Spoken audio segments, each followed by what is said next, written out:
Are you in your 30s and 40s and listening to this episode because you don't want to make the same mistakes I made when I was younger? Well, then this episode is for you. But anyone my age, and that's 54, can probably relate to what I'm going to share with you today. And we're going to cover the things that I wish I knew when I was in my 40s, as well as the things that I'm so happy that I did know in my 40s that set me up for a great menopause transition, although it's not quite over yet.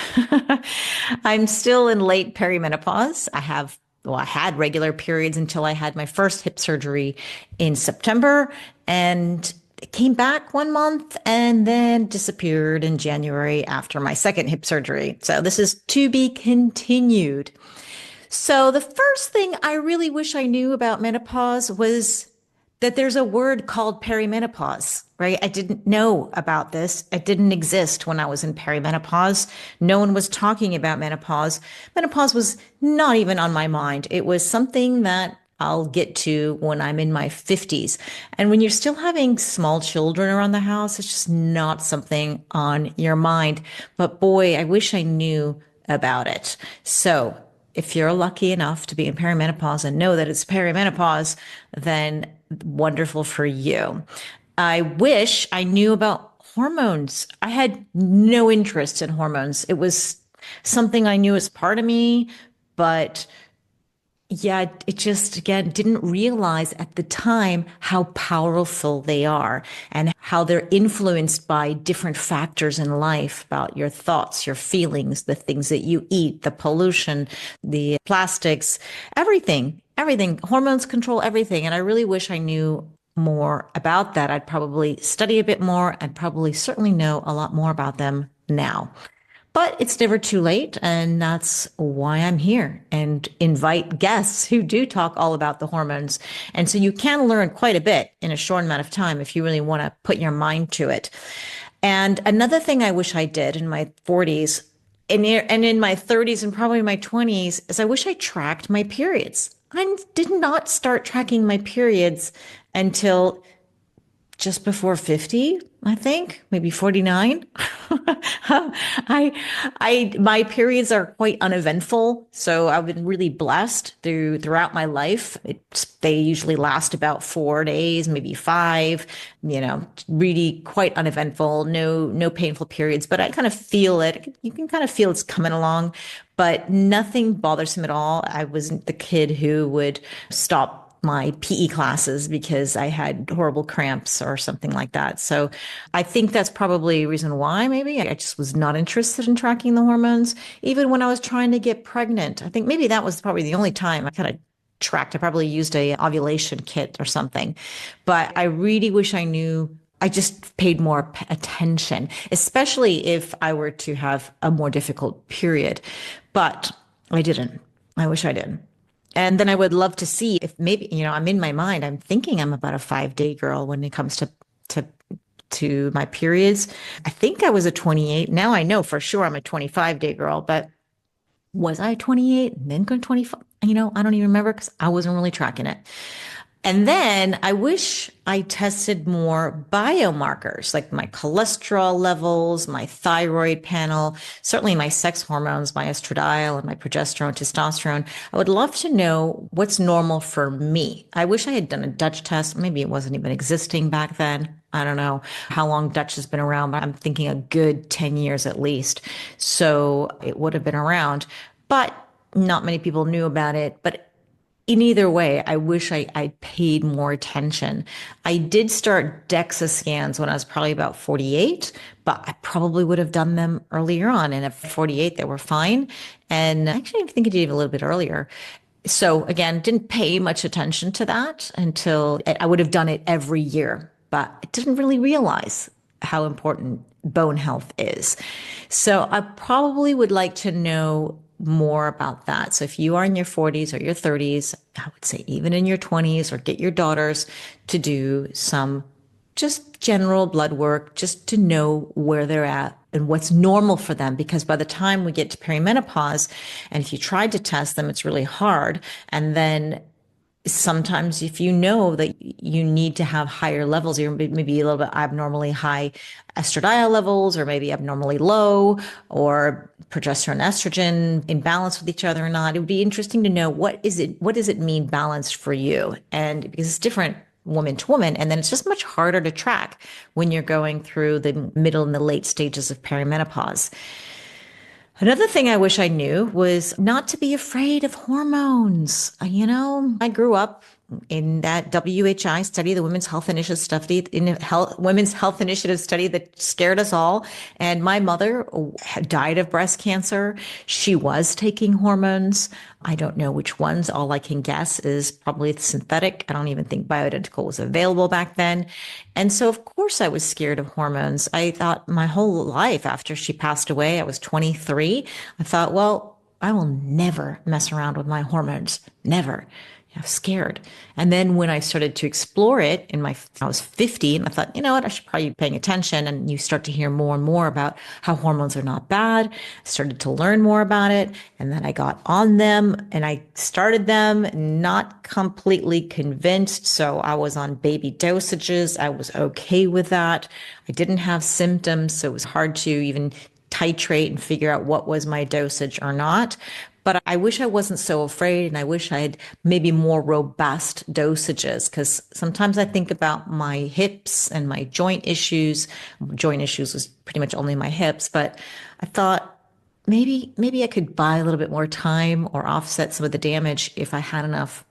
I will never know. But you don't need to be afraid of hormones. You can at least read up on them and learn more about them. The other thing I wish I knew is that birth control wasn't so great for you. Luckily, I don't think I did more than 10 years max on birth control, but just took it thinking it's good for my skin.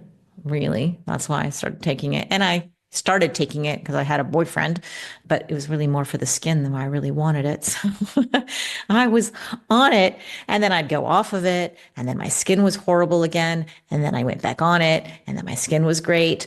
But I wish I knew that this was synthetic, that this was not serving me. This was not balancing my hormones. This was masking another problem. Why was my skin so bad? Well, I had PCOS, polycystic ovarian syndrome. I even had an ovary removed because it had so many cysts in it. So yeah, I wish I kind of know. And I wonder if birth control had something to do with it. Again, I will never know, but I just encourage my daughter to use alternatives for birth control. And I didn't know that if you're on the synthetic birth control for a long time, it can raise SHBG, which is sex hormone binding globulin. And this binds your sex hormones. And so if it's too high, then you have to do certain things to get it low in order to release those hormones and allow your body to process and use them. But if you use birth control too long, it can raise SHBG, and it may never come back down no matter what you do. This is, kind of scary. So if you're one of those testing your SHBG, you're not on birth control, but you were on it for a really long time, you may want to talk to your doctor about that. And I wish I paid attention to my thyroid. It started to go a little wonky at about age 50, right? This is when I did do a Dutch test when I was 50, the first one, and I had almost zero hormones. Still cycling totally normally, but I had menopausal hormones. So that was the first time I was told I had thyroid was not optimal. Didn't really know what that meant. I felt fine. I'm asymptomatic, so why should I take something if I feel fine? And then over the last 4 years, I just saw it get worse and worse. Again, no symptoms, which always makes me question, but I'm like, well, I better do something about this. And I don't want to be falling off a cliff if something does happen. And I wonder, why is the thyroid not in an optimal range despite all the things that I do for my health? So if I rewound, I'd probably have it optimized by now, but it's getting there. It's really getting there. But I have a feeling with me and my situation, for so long, I was exercising in a fasted state. I was probably fasting too much, exercising too much. I was one of those people that I couldn't eat a meal before I go to the gym. And I thought, oh, I burn more fat. Oh, and David Sinclair said it was really great to to train in a fasted state until I learned better. Perhaps that had a lot to do, even though I felt fine. I'm exercising. I love the gym. I love the social life there. I have so much energy. I need to burn it off. And it never really occurred to me that perhaps I needed to recover better, even if I didn't feel it so much or I wasn't maybe aware of it. So it's another thing I wish I knew in my 40s. I wish I knew how to recover. And I learned that actually amateur athletes, not professionals, get injured more. They have more issues because they're not professionals. They're training at quite a high level, but yet not being reeled in by a trainer and saying, now you have to recover. Now you have to do this. Now you have to eat that. And now you have to do all these things. So one thing I wish I knew, yeah, was learn how to recover. And then I wish I knew back then in my 40s how to meditate or paid more attention to it. It was one of those things I tried every year, once a year. Oh, I should meditate. Tried it, didn't like it. Let another year go by until somebody says you really should. Start it again. Still don't like it. Same thing happened for yoga. I needed to sweat. I needed to get my energy burned off. I could not understand. I wish I pursued a little bit harder. I think that would have been great for recovery, would have balanced me out a little bit more. And meditation probably would know a lot more now. I would be much farther ahead in my meditation journey if I started in my 40s. And there are many ways to meditate, and there's many ways to approach it. So I wouldn't give up, even if you're like, oh, it stresses me out. Oh, I don't like it. Oh, it's boring. There's things like New Calm that help you get into a meditative state. There's apps like Headspace. There's apps like, I like the one called Insight Timer, guided meditation, sound bathing. There's so many cool things out there that are worth your time to explore, because your 50-year-old self will thank you for doing that in your 40-year-old self. And another thing I really wish I knew was to be financially independent. I really wish I paid attention to that. My family never taught me that. It was a thing for boys to learn, not so much for girls. But I started in my 40s, late 40s, to learn. And I've learned a lot, but I wish that was ingrained in me when I was younger. You can always learn.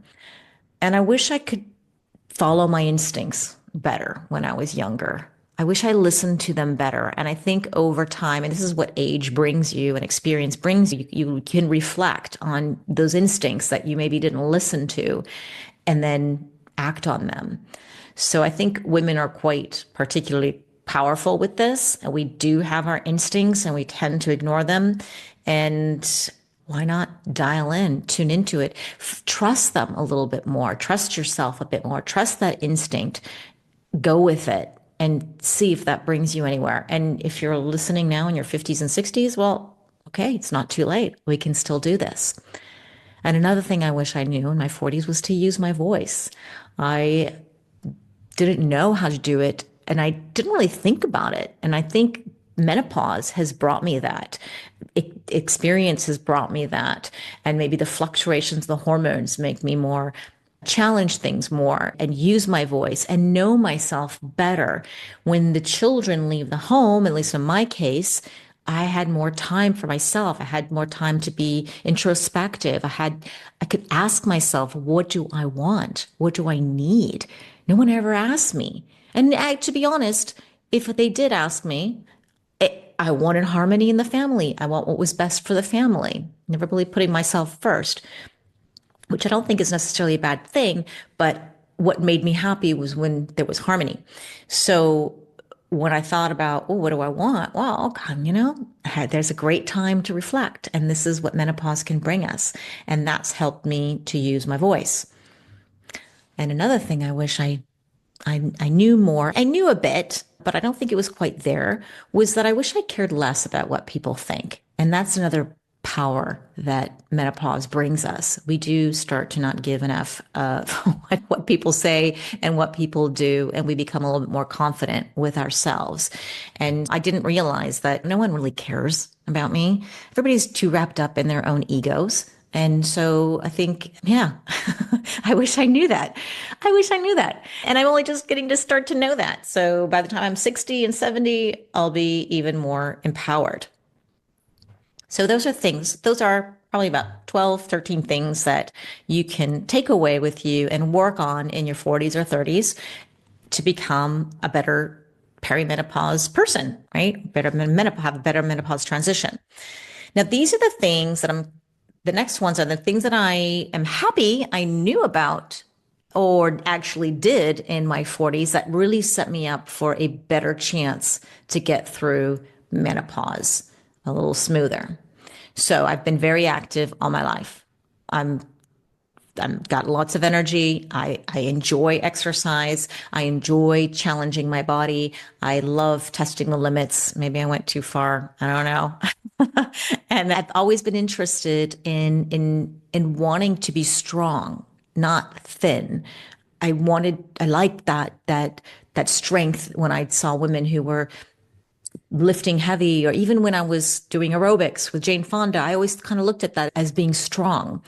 And that's helped me a lot, is to be active throughout most of my life. Now, that was a risk factor for osteoarthritis, is being active, but so is being sedentary. It's probably a happy medium. And for me and my genes and the way it's set up and my injuries, because when you're active, you tend to get injured, then yeah, it set me up for what I had. But I still think it set me up for a lot of great things for menopause. I've always been, well, always, not always. I've been, relatively speaking, for a long time, I've been interested in health and nutrition and the things that we eat. And even though I went through all the fads and the low fat thing, as everybody else did, I thought I was eating healthy, but I probably wasn't. I was still paying attention. And I always knew that vegetables were really good for me. And I have the genetic makeup to enjoy vegetables, for example, and other healthier options. Not that I don't like the unhealthy stuff, but I was always attracted to that. And I thought, okay, this must be good for me. I don't know very much about it, but everybody says eat your veggies, kind of did that. And I've always been paying attention to that, whether it's was healthy or not healthy or good or not good is debatable, but having an interest and looking at what's on your plate and seeing how your body reacts to it, I think it's been a plus for me. And I think it'll be a plus for you if you are not paying attention to it yet and you want to learn more. There's so much to learn out there. The only problem is it gets confusing. There is no one diet that fits all. We all know that by now, but that's what I love. The biohacking world is that you are your N of one experiment. You can try all the different types of eating, ways of eating, see how your body reacts, and know that even if you find the right way, it may change because we change. So that's been really good for me. I started prioritizing sleep in my 40s, which I'm happy I didn't wait too long. And I used to be one of those people who thought sleeping less and just maybe 5 hours a night was a badge of honor, and proud of myself that I could still somehow function. But because you got little kids waking up in the middle of the night and just that's the way life is, I thought it was a good thing until I learned that it wasn't. And that's when I started to pay more attention about, oh, let me get my 7 to 8 hours. How am I going to do that? Putting down, well, the electronics, putting down stuff. I was working at night. I had a website way in my 40s. I was working at night. So when the kids were in school and taking care of them, I would put them to bed and then get to work and be up on the computer for a long time until I learned better. And then I shut that thing down.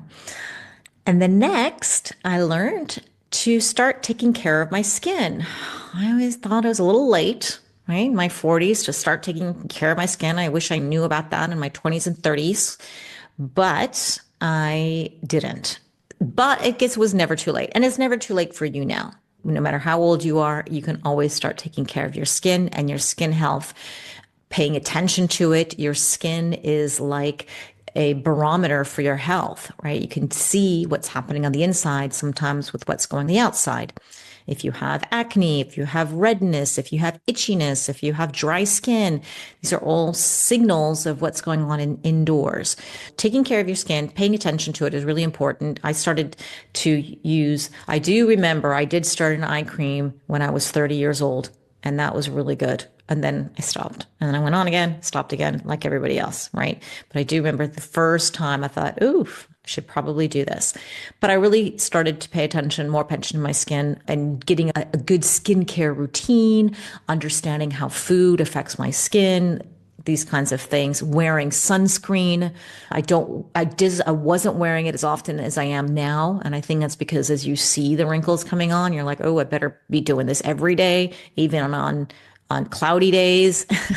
I'm just getting it in. I am a fan of sunscreen. I know not everybody is, but for me, I want to protect my skin and preserve my wrinkles, right? Preserve them, at least hold them at bay. So if you're not taking care of your skin now is a good time. And then I started to think about financial independence in my 40s. So it wasn't totally gone. So that's when I started a website, and it was prompted by I was dependent financially on my husband. And then I was worried that one day, if something happened to him, what would I do? So how would I take care of my kids? And that's what prompted me to start an online business. So I've had several businesses, and they've always been online. And because it gave me that independence and that freedom to be a mom, and then also make money online. So it did start that journey. Again, it's never too late. And I think right now is a great time to learn if you haven't at all.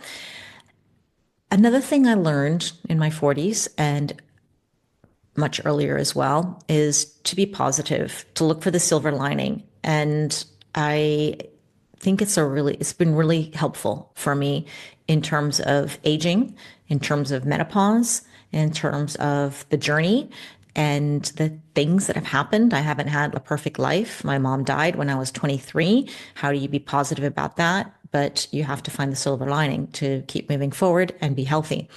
So that's really helped. And if you're not a positive thinker, if you're a worrywart, if you're negative thinking, if you're always thinking of the worst, if you have an anxious personality, we can work on that. And there are exercises to do, there are things to do. And so the good thing is that we have lots of resources now, and we can learn how to be a little bit more positive. And that ties into gratitude as well. Gratitude is being positive about what we have. And that's served me again so much through my health journey with my osteoarthritis, with all the things that have happened to me. But it's been a lifesaver. So be grateful. And I know it's easy to say, be grateful, but you got to practice it. And you can tie that in with your meditation. And the other things I wish I learned in my 40s, or other things that I did know about in my 40s that I'm really happy that I paid attention to, was being proactive about aging. And a lot of this has come from the loss of my mother at a young age, and I didn't want to have that same fate. So I've always been kind of concerned about that. And just as I age and I get older and older, I'm more proactive and I pay more attention. And what can I do to live my best life and set the cards in my favor, knowing that there are no guarantees. Life happens. And sometimes even when you think about death, that actually helps you live your life. I've been pretty proactive with that. And the last thing I've been really happy with that I've been doing in my 40s is nurturing my network. That means fostering good friendships, pruning away toxic relationships, calling the people who are important to you, spending time with them. I get in touch with people I haven't spoken to in ages, just say hello. And that's nurturing that network. And it's been really, really wonderful because this is how we socialize. This is how I've been at least moving through life as a nomad. It's really sad to not have your tribe with you physically all the time. So the way I've stayed connected to people, thank goodness for technology, is that we have our phones, we have FaceTime, we have Facebook, we have all the tools to stay in touch with the people who are meaningful to us. And we know through the Harvard study of adult development, this is a study that's been one of the longest longitudinal studies that started in 1938, and they concluded in 2017 that the biggest impact that something has on our happiness and how long and happy we live, more than smoking and more than exercise and more than diet, is strong relationships, right? Strong bonds, strong, healthy, happy relationships. This is really, really important for aging. And not to say that you can smoke or that you don't need to exercise or you don't need to pay attention to your health, your nutrition. It's just that it had a bigger impact. And it just shows you how powerful those relationships are. So I encourage you to keep nurturing your network or start nurturing it if you haven't. It's going to help you live a longer, happier life.